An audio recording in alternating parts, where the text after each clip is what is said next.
Welcome to the Niyama.show, Tats. It's a pleasure to have you here today. I am having a little fan moment because you are a significant part of my being as yoga teacher and practitioner.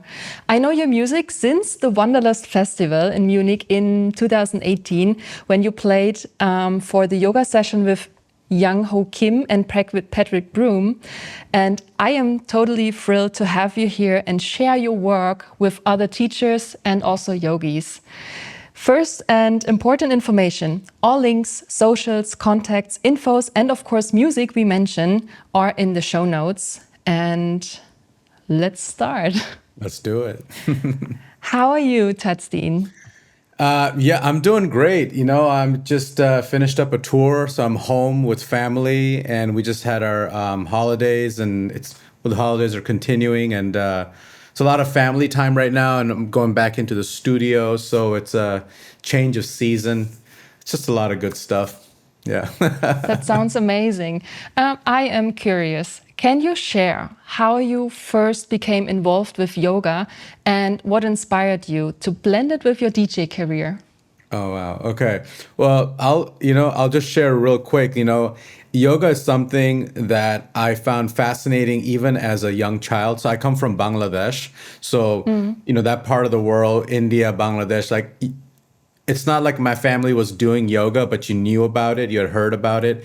And so in my teenage days, I remember I loved like how the body worked. I was like, I used to run track and sports. And I remember going to the library and checking books out on yoga, Wow. purely more for the asana. I didn't understand the spiritual aspect yet. I was maybe too young for that. But I used to go into my basement and practice these like really, kind of like interesting poses because I was like, oh, I'm going to be able to stretch more. So my introduction to yoga came on just a matter of like being curious, and being in the library in Ohio where I lived and just checking books out and practicing different postures, and then years passed. And then when I was in my corporate life, as I was exiting that, my girlfriend at the time, wife now, she was doing teacher training and she used to go to yoga a lot. So I used to just go along with her, So, Cool. so I just started practicing. And then when I left the corporate world, I started DJing. And it's kind of a longer story, but it's interesting because it's been kind of with me for a long time. And music has been with me for a long time as well. But the combination started happening around 2012 when I started playing music in my wife's teacher training. That the teacher who was a teacher trainer in her yoga class once a month in Chicago, and I didn't think that would become like a career path, But I just said yes to showing up to this class and DJing. I thought it was strange because I'm like, why am I DJing in a yoga class Thursday morning at 8 o'clock or whatever it was, 9 o'clock? But they were like, can you come back next month? And I was like, oh, Yeah. okay. And they're like, and we want to pay you. I'm like, oh, this is like a real potential job. And then, a lot of things unfolded from there. I read something very interesting in an article I found about you, and that there was kind of a spiritual awakening. And when you mentioned 2012, that's kind of interesting. So I started traveling in 2012, and I started with Laos. And 2013, I went also back to Asia, and I had a kind of spiritual awakening then that changed my point of view and deepened my love to yoga since then. I was at the heart opening meditation and it brought me so super close to my grandma who passed the year before that I had to cry out of joy. And this connection I had with my grandma was so deep and so beautiful that I thought, wow, I want to learn more about yoga and meditation. So can you tell us more about your spiritual awakening, about that turning point? Yeah, that's a great question. I love talking about this subject because, I'm here where I am today because of these awakenings, like the Yes. music, the yoga. It's like these are ingredients that's part of like the bigger thing that's happened inside, for our soul to evolve to where it's led us today, and the journey unfolds. There's no stopping. That's the beauty of all this is that the story goes on, Um, Right. So for me, I would say around 2009 was one of my first awakenings, and it was really around actually a lot of like things like breath work, deeper meditation. But it happened to do with a spiritual kind of weekend that I had with my Biana, my wife now, girlfriend at the time, and we used things like breath work, meditation, some yoga, but it was a lot of things around family actually that you mentioned. You know, a lot of the awakenings for me started happening when I started to heal relationships in my internal sense of being, not even like reaching out to them in person, but just like the way I related to the world. So like, you know, for me, it was how I connected to my father and mother, any of the healings that needed to happen around that from childhood. There's a lot of things that we hold on to that we don't even realize that's there, That's that's so blocking true. us. Yeah. And whether it be your mother or your father or whoever raised you, there's trauma there, you know? And we don't really sometimes even know about it until we take a deeper look. And then also, a lot of our previous relationships or lovers or whoever we were had deeper connections. It's really the deeper connections. So the healing is a big part of this awakening journey, in my opinion. And the more healing work we do, the way we relate to our God or sense of higher power or something that's, you know, whatever people believe is the way came to this world. There's a relationship there, whether we choose to realize or believe it or not. Even if you're an atheist, there's a relationship of not believing in a, you know, so there's something there.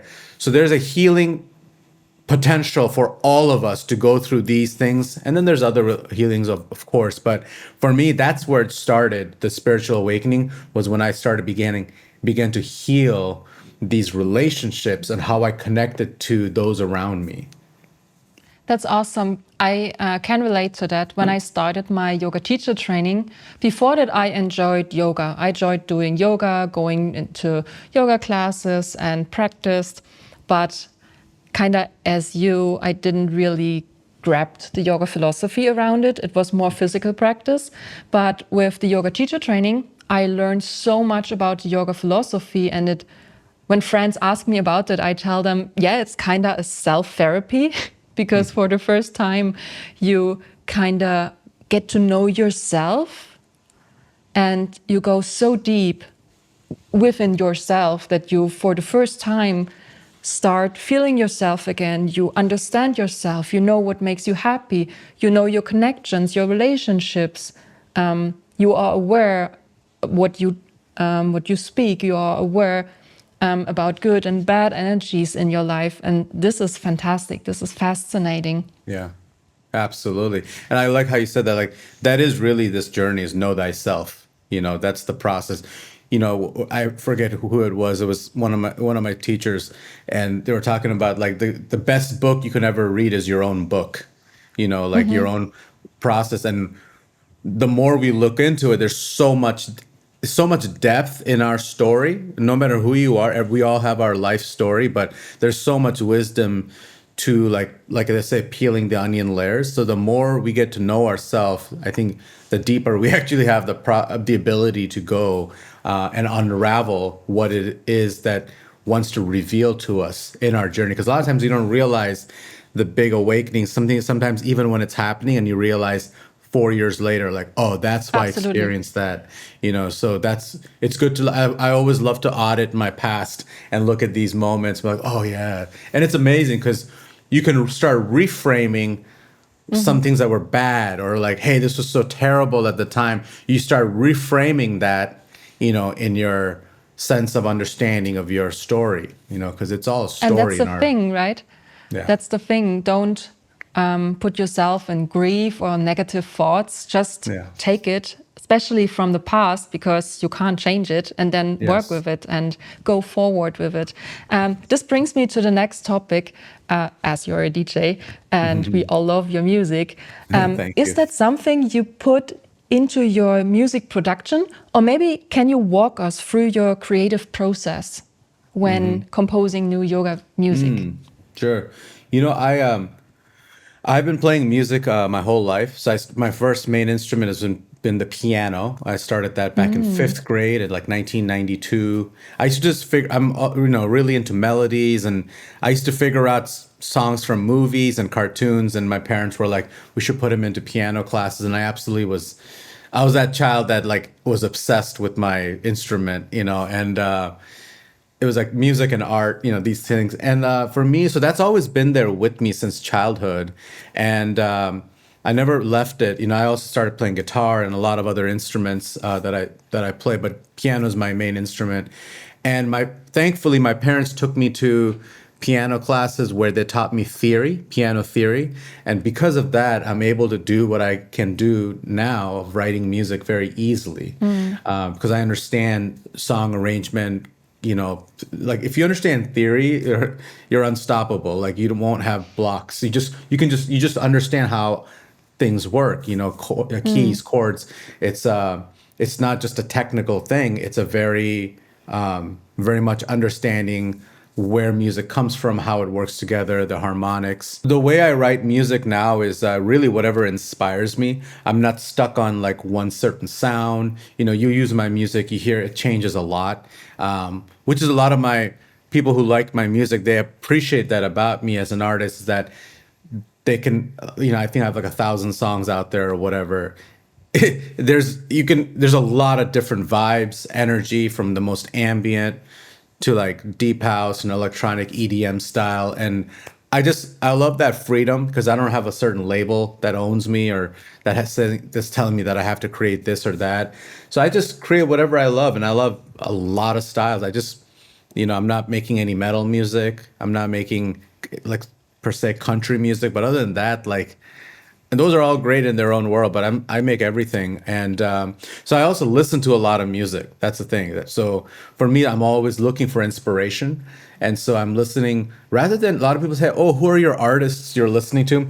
I don't even know, to be honest. I don't even know names of artists. I love playlists, because that's the way. Same. Yeah. So it's like, I'll go to Spotify or Apple Music or whatever, and I'll listen to playlists, whether it's, deep house Tulum or down tempo or whatever it is. Like, I'll find the energy or vibe I'm interested in, and I'll just listen. And majority of these artists I've never heard of.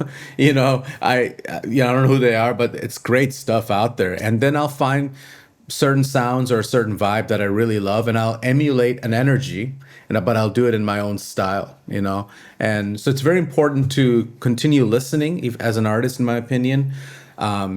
It helps, it really helps. That's cool. I mean, I know your music and also your work with others. So Yes. collaborations are also a big part of your work. Like, Big time. recently with Xavier Rudd with Follow the Sun. Oh, yes, When I the saw cover. that, Yeah. my heart made a big bump, because this one I love since my travels. This is epic. And Yeah. having now a version with you, that's beautiful. How do these collaborations influence your music? I mean, you Yeah. also collaborate with teachers, healers, meditation teachers, and Yeah, others. so that example is a cover that I did with my friend Kevin Paris, who's the singer on there. So I reached out to him. I said, Kevin, like, because we've worked together before, and I said, let's do a cover song. I really would love to do Follow the Sun. So I was like, hey, let's do it. But I told him like what tempo I wanted him to sing it. So I told him, like, I'm thinking like 70 BPM. This is great for like sun salutations, because I had the yogi in mind. Because the original song, Xavier Rudd, is a lot faster. It's like, I think like 120 BPM, which is great, but we wanted to like slow it down and just have a whole new expression of it. And you heard it, so it's like a whole different way of experiencing that song. And I think people really enjoyed it. And so I love doing cover tracks like that. But I like to have an intention of, I like to think of where I want the song to be in a playlist, especially, a lot of yogis using my music. I'll think like, I can see it, because I teach yogis how to even curate playlists in some of my courses and at festivals and things like that. I have it online. Actually, you have access to it as well on that platform that you have access to, That's right. subscription. But like, I think it's important for me as a music producer to know, like, hey, this is going to be like a shavasana track, or like this is going to be like an opening cat cow, warm up, slow movements kind of track. So, because I really believe that the breath, you can really help the yoga teacher. The way I think of as a producer is that how can we create music that the syncopation of the breath and the beat becomes almost like one. And I've worked with a lot of teachers like Skylar Grant from Wanderlust, and where we literally created classes that the music and the breath were synced up the entire time, except for maybe Shavasana and some of the land postures, later on, and opening meditation. But like you can do that. I've done it, but I think of my music like that usually. So it's not just background music. So it's like really, the music almost becomes like a teacher, like a second teacher. Yes. So it's guiding the student and the breath. And there's a power to be said on that. So education around how to use music, specifically in mindfulness practices, and like yoga, breath work, I think there's a whole world of opportunity for that to really teach teachers. I'm not seeing it as often. So I've done my part since 2016 on teaching this course. It's called My Best Playlist. And That's I good. continue to offer that at festivals, and it's always packed with teachers because they want to learn. And they're always telling me that they've never been really taught that in their teacher training. So I've offered Yeah, this in that's right. different teacher trainings, and I continue to do so because it's like I want to share my knowledge of what I've learned, how I'm thinking, because it helps a lot of people once they learn it. Tats, I have two questions to that. Yeah. First question, if someone listens now and wants to book the course with you, where can they find it? Yeah, so there's that course is available for free actually if they have my subscription like you do, who uses it's mainly for content creators and teachers who are using music or who wants access to music to use in their YouTube or whatever in their personal apps. But that's on my website, djtazrashid.com. And then I also do trainings here and there of that with other teachers, or we'll do something online. So keep an eye open for that. Follow me on, places like Instagram or, my newsletter. I'll be sharing about that. And then also at festivals, I teach that. So if they go to a festival where I'm teaching that workshop, they can just come to and experience it. I try to do that in most festivals as like one of my workshops. And like, it's always it's like packed always with like teachers who are just, and I get sometimes students who come back from the past and they're like, I put together what you said and it's completely changed my process. Because if they put together what I teach them, which like they can learn, like as you walk out of the workshop, you can understand the philosophy around what I'm teaching. And then it's just a matter of practice. It's very easy. I break down classes, with certain BPMs and breath and energy, and it's very useful. So I highly recommend it for any teachers, and it's That's very cool. accessible. I will put all links in the show Sure. notes so everyone Cool. can find them there. Yeah. And the second question, I mean, I am using your music and I did not know about that with the breath and the beats per minute, but when you use them, you have this feeling it fits. I don't know what it is. Now I know, but Yeah. it fits. It fits the practice. But now I have a second question. Since I am practicing yoga with music and I practice in yoga without music, and you mentioned that like near all of yoga teachers, they don't really get this, how to create a yoga playlist during their yoga teacher trainings. And I know out of the yoga scene that this is kind of a critic doing Yeah. yoga with music. And I think a theory is that sometimes people just put music in there without really going through it a whole set, like putting all the asanas in it, these sessions, like the sequences of these classes. So of course, if people do it without any thought, like putting in, I don't know, Madonna and Coldplay and Florence and the Machine, then of course some people like it and others feel disturbed. And also, if you do it in a correct way, like with some thoughts, it can work, and it can be an multiply effect, like a deeper experience. But I have to say myself, I love doing it with music, and I also enjoy sometimes without music, teach with and without. So I am open to it. What are your thoughts on that, on this critic? Yeah, there's always going to be a critic. Like I get this online because if you go on my Instagram, like I'll often get people who really don't know what I do, and I'll talk about music and using it. They're like, "Oh, yoga shouldn't have any music."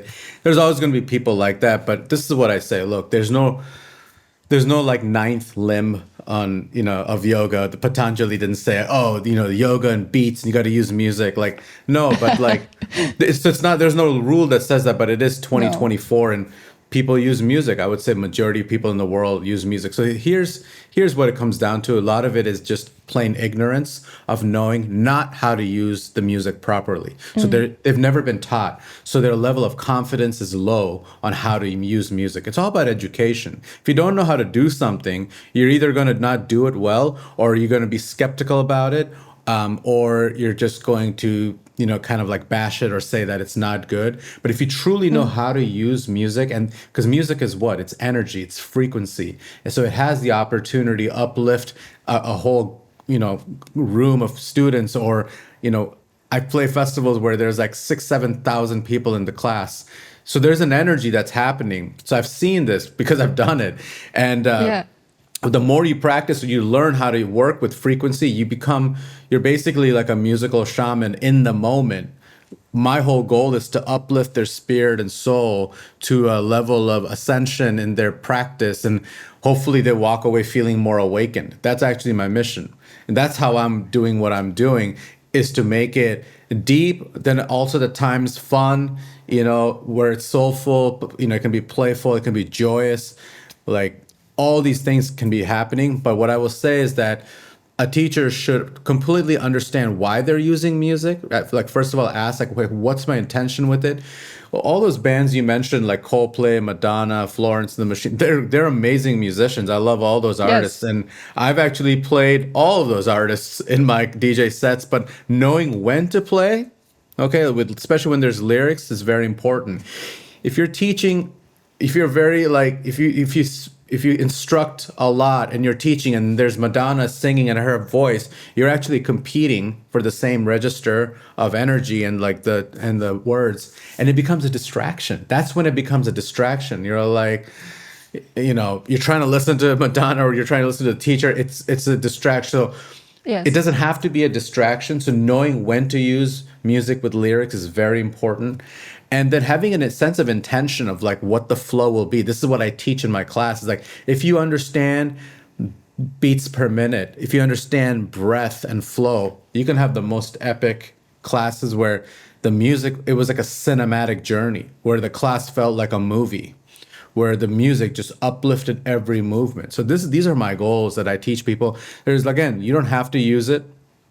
Yoga classes are typically even harder when there's no music. You know what I mean? Like, because you're just listening to your breath and 100%. Yeah. So I mean, like, you have to follow what you want to do, but people who demonize it, there's no space for judgmental behavior. Like, there's no need for that. No. So to each their own. And like, if you're a practitioner and you don't like music, and a teacher that you are going to use music, just, you have the choice of not going there. No one is forcing that person to go. Like, and, absolutely. And there's online practices. So many teachers who are teaching without music. See, that's the thing. Online, most teachers teach music without music because they don't understand the licensing aspect of it. They don't have the rights to use music, and they don't know how to use it because of technology. So all these are what?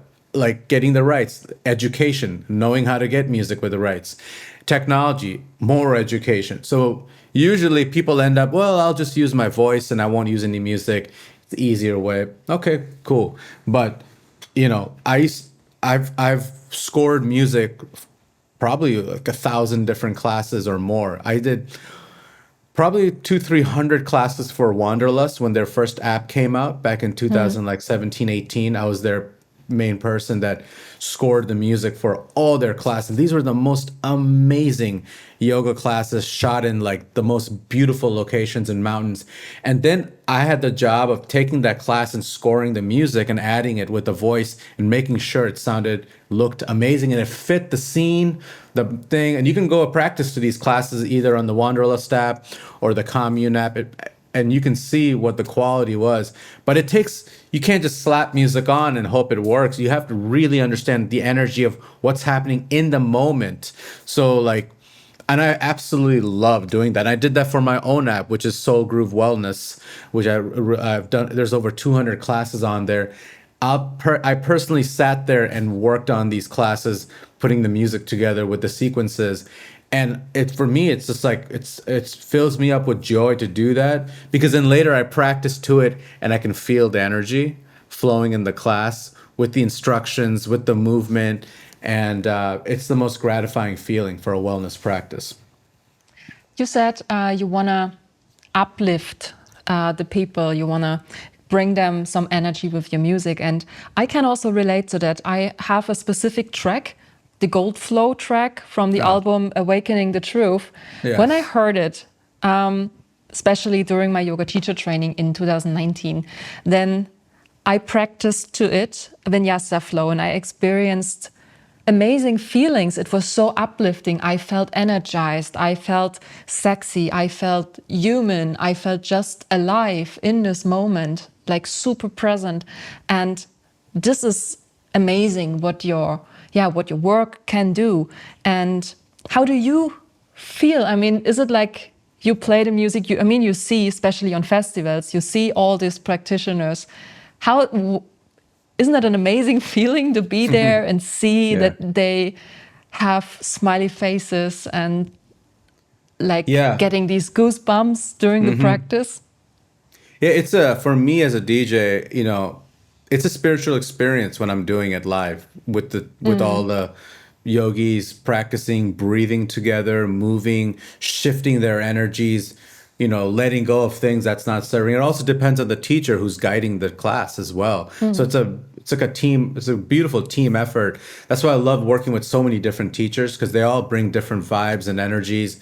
Some teachers are very asana, just straight technical. Some are they get into the deep of like spiritual aspect during the class. They're like rhetoric or what they're saying. So I love working with different teachers, and I can feel the energy shifting in the class, especially when they are starting to like go down in shavasana. I can I get goosebumps just speaking of this, because I think I've played like a couple thousand classes in the last 12 years or whatever at all the different events and festivals, and every time for me it's just amazing. That's why I still do it, is because I can feel the shift that's happening within the practitioner, and that I can. So that's the elevation of the energy that they're experiencing, and I also love in that. Yeah. Do you, when you are at a festival and a yoga teacher, not teacher, is teaching the yoga class, do you know before which asanas or? No, yeah. So usually I don't. Live? Yeah, usually it's live. Like I don't even know what they're gonna do, and they don't know what I'm gonna do. And that's a lot of teachers have no idea. More impressive. Yeah, that's what I love to do personally. I don't like to plan anything. Not because I'm lazy. That's actually my gift. I could easily plan something, but usually if I make an exact plan, I don't want to say it feels scripted, but it is scripted. But I love to I feel like the most magic has happened when I'm very in tune with the teacher, what he or she is saying, where we are about to go to, anticipating the energy, the movement of the class, also connecting with the energy of the students. There's a live element there. So you're there. So there's all these things happening. Also what I'm going through, maybe I have some new music I want to showcase, and figuring out where to mix those in. There's a lot of these components. So yes, I would say 96% of my classes are not planned. sometimes the teacher will give me a layout of where, but a typical vinyasa class is, it's grounded, starting build, peak, and then maybe a dance Yes. party if it's a festival or just whatever, and then land postures, go deeper, and then shavasana. That's like a typical vinyasa flow. If a class is very specific and it's certain breath work, BPM, then it's worth planning ahead of time because there's a certain tempo you're like breathing to or movement to. But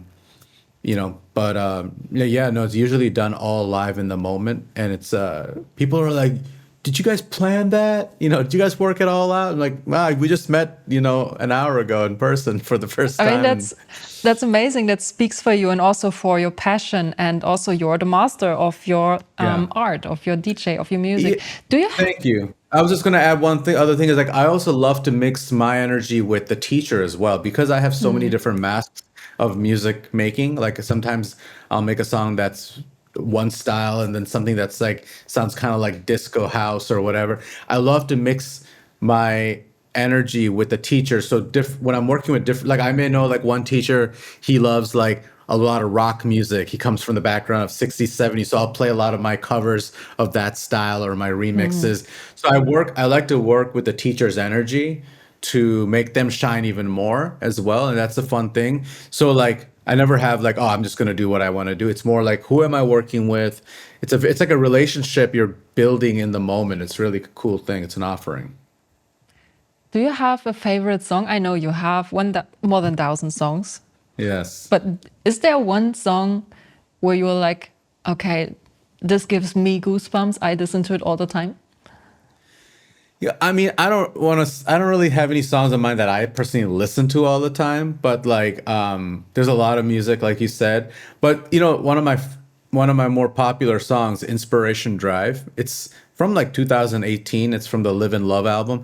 I still play that in like live classes and festivals, and like it's one of those classes that it just works energetically. It's 90 BPM, but like there's these breathing cues and yeah, I still play that one. And the Goal Flow that you mentioned, that's always a class. My friend Soul Rising is another great musician. You've probably heard of him. He remixed that song, and I love his version. I play that all the time. Yeah, the collaborations are where it's at. But yeah, there's not like one. Yeah, there's not like a favorite song, I would say. It just really depends on the time. But some of those classics, they still work. I mean, it's hard for also to say or Yeah. to point out a favorite. I Yeah. wrote 4 down as like the Gold Flow, of course, Love Me from Gospel Nomad, Oh yes, that's a amazing good one. album. Yeah. Native Spirit also. I bet That's that right. works all the time as well. Yep, it does. And the Heartbeat mix from with you and Soul Oh Rising. yeah, Heartbeat. Oh, that's a good one. That's slow, chill. Yeah, Yeah. that was a good collaboration, and we'll probably do some more. Okay. Let's talk a bit more about your work as DJ. What are some of the biggest challenges you face as a globally recognized yoga DJ? And how do you overcome them? I think, challenges really, this is such a unique niche that I'm in. There's not a lot of us that's doing specifically what I'm doing. That's a full-time like yoga musician, DJ specifically. There's probably like a handful of people. That's actually creating a full life. Like I have a family, I've got 2 kids, we have a nanny, like to do all that to make a living, this is where a great part of the conversation is like, I think there's only a certain amount of people that's living their purpose in their life, and I believe that majority of that there's only a certain number of people in this world that even know what their purpose is. First of all, okay, Yes. most people are just kind of living in the matrix that were brought up Going with the into, and flow, they're just yeah. yeah, nothing wrong with that. Usually it's not even their fault because they haven't been shown, the door to walk through. And so it's like I'm not saying I can't judge. I never judge that because they've never been given the opportunity. I was lucky in my 20s that I was shown the door to walk through and choose, if I wanted to go down the other way. And so back to the question, like even after you figure out your purpose, you have to learn how to make a living out of it, right? And this is where the conversation gets really serious for most folks, is that how do you make a living out of it? And how do you support a family, and there's not like, I'm my own employer, like I'm very lucky that I have some great clients and, festivals and things like that. But if you're gonna, raise a family and support 5 people, you have to figure out the financial part of it. So I think I would say it's not even more of a challenge. I think of it as like, where are my opportunities? I don't really see obstacles anymore. I see things as like, hey, like this is an opportunity for me to break through, or like this is an opportunity to earn income in this area. And for me as a musician, that's creating this kind of a unique pathway. It's about, I think, staying excited about what you do, but also being able to recognize the opportunities that are being shown. So a lot of times, like someone may have this view on like, oh, I just want this stadium festival in front of all these people. And that may seem like the big thing for a DJ, right? You're playing at like some big EDM concert in front of 20, 30, 60, 80,000 people or whatever. So for me, that's not important per se. For me, it's important, like like it would be great to do things like that. But for me, it's important, how am I growing with my music and reaching people through my streams, but also what kind of products am I creating for my audience? Like, you use this music subscription that I have. That's something I created in 2020 purely to help yoga teachers like you that's creating online content, right? I don't really know any other person that's doing that, to be honest with you, there may be like a few, but to create a full platform, over 1,000 songs, that's specifically for wellness, at such an affordable rate. I think you signed up, what, a couple of years ago? Yeah. I think it's like $200 a year now, US. You may have gotten even a cheaper amount, but it's a very affordable option to get a lot of music. So I created that to help teachers. But trust me, like I have other clients like Apple. Apple is one of my clients. I write music for them for their Fitness Plus app. Yeah. Oh, wow. That's that's big. a huge thing. It's huge. Yeah. So I've written Congratulations. Thank you. I've written over 200 songs for Apple. Under different names. So I have music that I've written, and you can listen to it. They're under different names. I'm going to start actually sharing more of it on my newsletter. But I have lo-fi music I've created, hip hop, deep house, rock. I've created ambient music, even like Latin influence, like salsa style. It's called salsa. It's like Latin based kind of like modern music. For their Latin classes and stuff. But what I'm getting at is that you have to figure out how you're going to make it work, so that's where I guess challenges or opportunities or obstacle is like, how are you going to like create a living for yourself? So these are the questions you have to start being open to, seeing for yourself, because it's not just a hobby, it's the music business.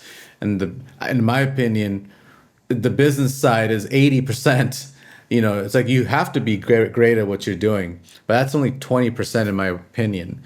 The marketing and the business side is the 80% on how you get yourself out there, how you build your brand.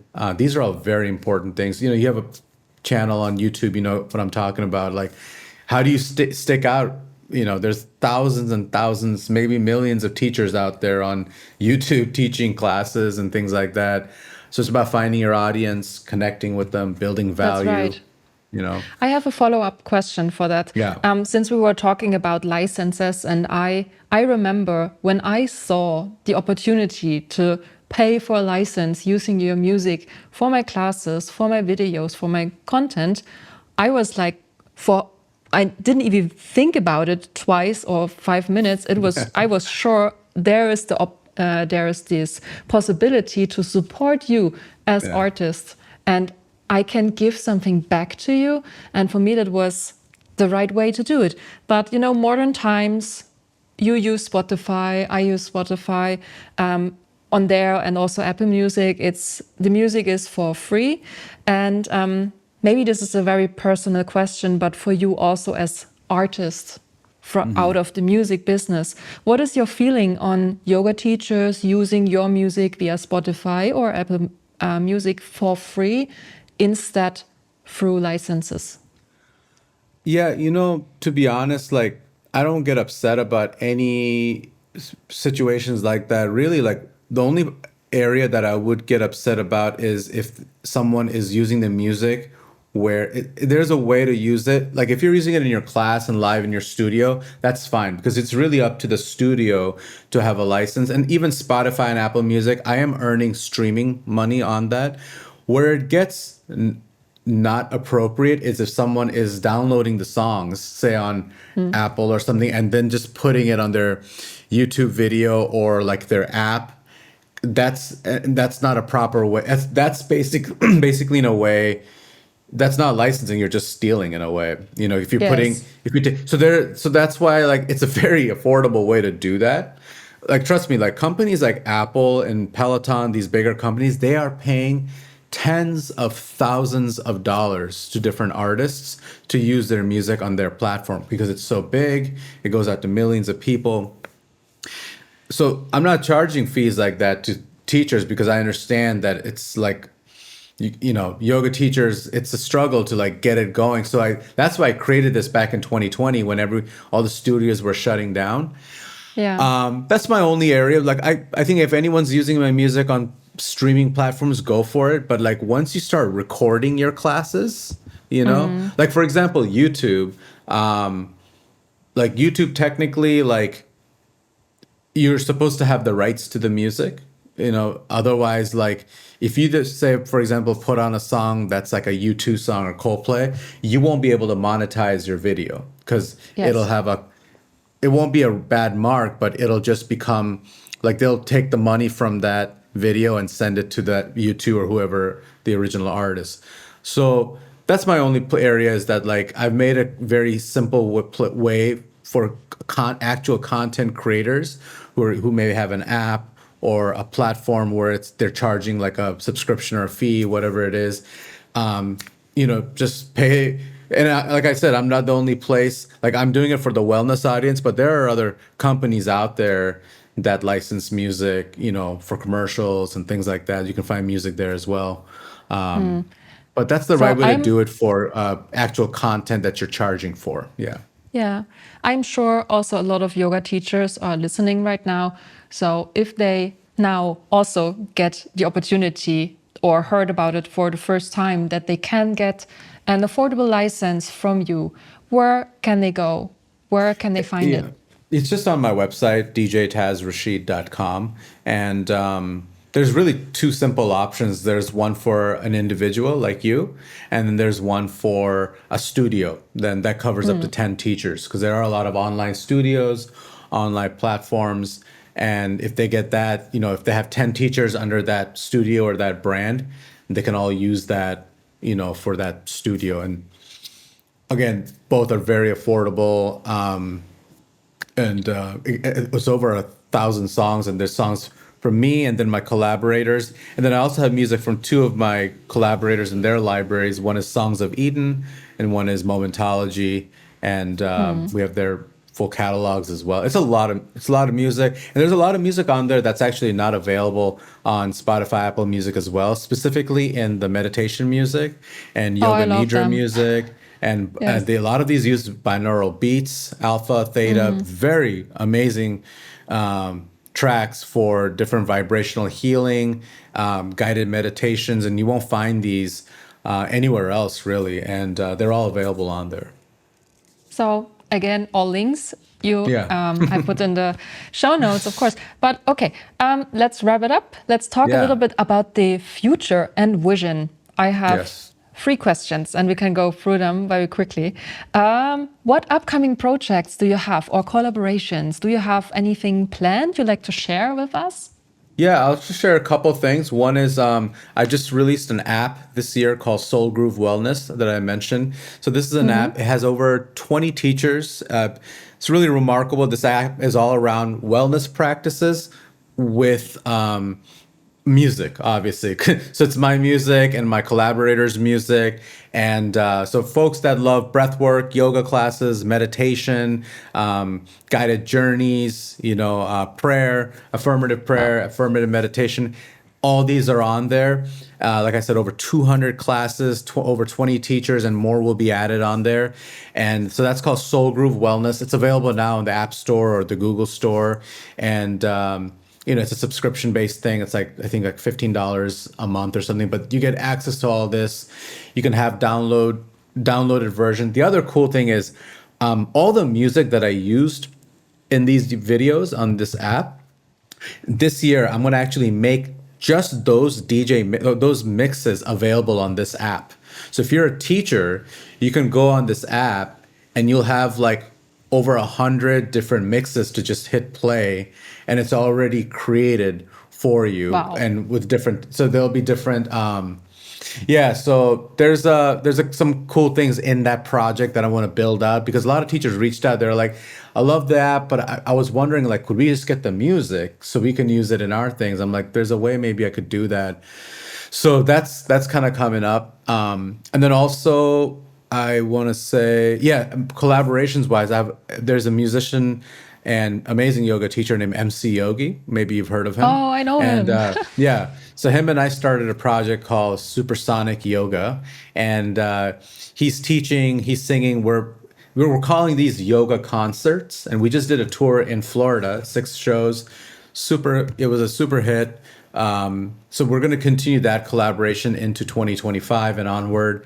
And it's really a cool class. So it's, imagine a yoga class with the silent disco headphones, like everyone's wearing headphones. So you hear the teacher's voice and the music perfectly in your headset. And you're practicing with like hundreds of people. And the class is fun. It's deep, soulful. It's mainly vinyasa flow, meditation, and then we dance and stuff in there as well. And most of the events are at night, so the lights are out, but there's like really cool lights. And people really enjoyed it. That's the thing. All ages, 20s up to like 70s were there, and everyone really loved it. That sounds like a lot of fun.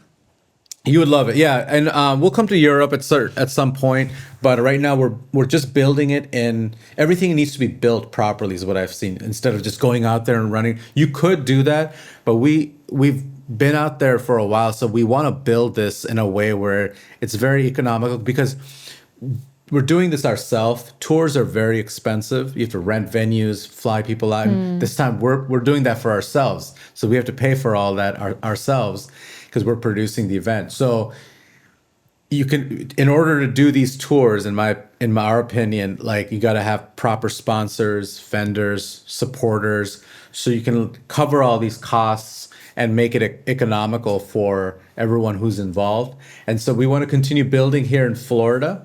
And then we're gonna take it to other festivals that we're getting booked at, Supersonic Yoga, and then we'll go all over the world. That's the vision, and it's very much doable.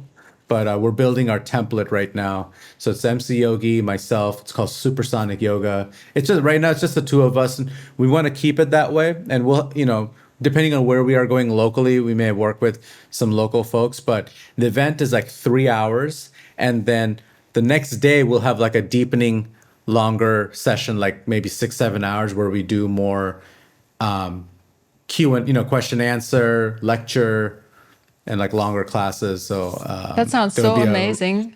Like a retreat option. I hope I can be there in the future. Yeah. That sounds amazing. I will definitely follow up on this topic. And so we already talked about vision and music production, and I have a final question for you. Yeah. Do you have any final thoughts or maybe a message you like to share with our listeners? I can share that.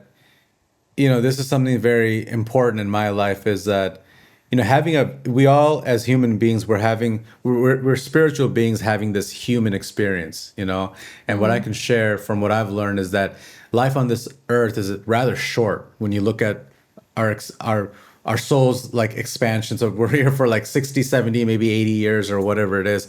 So what I would love to share with our audience is that if you have a vision, if there's something that you're really passionate about, it's very important to give it awareness. It doesn't mean you have to stop doing what you're doing now and forget about everything and just run off and do that. But it is important, if there's something you're really passionate about, to recognize that for ourselves and take small actions towards either learning more about it or practicing it, whether it's an instrument or art or something that you're just, travel or whatever it is. A lot of times what I've seen is people forget about those or they push it away because they're too busy with family or life. Right. Family and life are very important and they're going to happen no matter what. But those little things that we're passionate about, I think is very important to mix in anyway, even if it's the smallest amount, because sometimes when you mix it in, you drop a seed that allows to grow into something very miraculous. But if you don't take those actions, it'll actually never happen. So Absolutely. if you're passionate about like something, a sankalpa. yes, take the strong intention and take one action towards that vision and, go to yoga events and festivals and surround yourself with other like-minded individuals that are doing this in their life. And I do believe that there's a lot of good out there and people are growing and they want to grow and they're evolving. So surround yourself with positivity and nurturing communities and you're going to be in a good place. That's beautiful. Wow. Mm-hmm. Thank you. Thank you for that. Yeah, absolutely. Wow, and thanks we for went having through me. a This lot. is really cool. Absolutely. Yeah. Thanks for having me. This is fun. So yeah, maybe there's a part 2 next year. Who sees? Absolutely. I am curious to see and get more infos about all your visions and everything you plan. But right now, I am so happy that we had this conversation. I learned a lot about your music and hope our listeners also could learn a lot and get inspired, do yoga, and yeah, live a life they are looking for. Absolutely. Absolutely. Thank you. Thank you, Tats. Namaste. Namaste. And yeah, see you next time. Absolutely.